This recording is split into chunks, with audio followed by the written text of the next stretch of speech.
Kegiatan sosial ini menjadi salah satu bentuk kepedulian pemuda Pancasila terhadap sesama, khususnya anak yatim, menjelang Hari Raya Idul Fitri 1447 Hijriah. Dalam kegiatan tersebut, panitia menggelar buka puasa bersama sekaligus memberikan santunan dan bingkisan lebaran kepada anak yatim.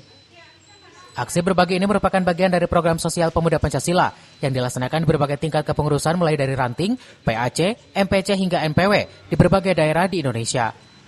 Seperti yang dilakukan pemuda Pancasila Ranting Desa Bojongnangka yang menggelar kegiatan santunan di Posko Ranting Jalan GBHN RT 21 RW 09 Desa Bojongnangka Kecamatan Gunung Putri Kabupaten Bogor.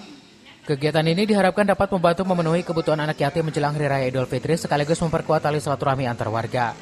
Dengan kegiatan pemuda Pancasila Ranting Bojongnangka tentang santunan anak yatim ini tujuannya untuk mempererat tali silaturahmi antara pemuda Pancasila Ranting Bojongnangka dengan masyarakat yang ada di sekitar Bojongnangka.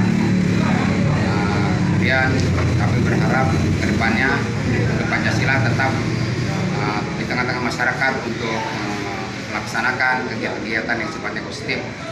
Contohnya kita bisa bergotong royong atau kita berikan santunan-santunan yang berikutnya yang lebih baik.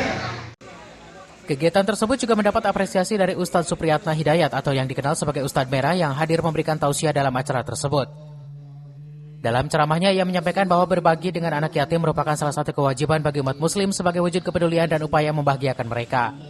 Dari berbagi ini adalah sebagai pengingat bagi kita bahwa harta yang Allah amanahkan kepada kita tidak pure murni secara 100% itu adalah milik kita. Tapi di dalamnya ada 2,5% yang menjadi hak milik orang lain, terutama milik yatim dan piatu. Pihaknya berharap kegiatan sosial seperti ini dapat terus dilaksanakan dan menjadi contoh bagi organisasi kemasyarakatan lain untuk terus menebarkan kepedulian baik di bulan suci Ramadan maupun di waktu lainnya. Dari Gunung Putri, Kabupaten Bogor, Edi Junaidi melaporkan.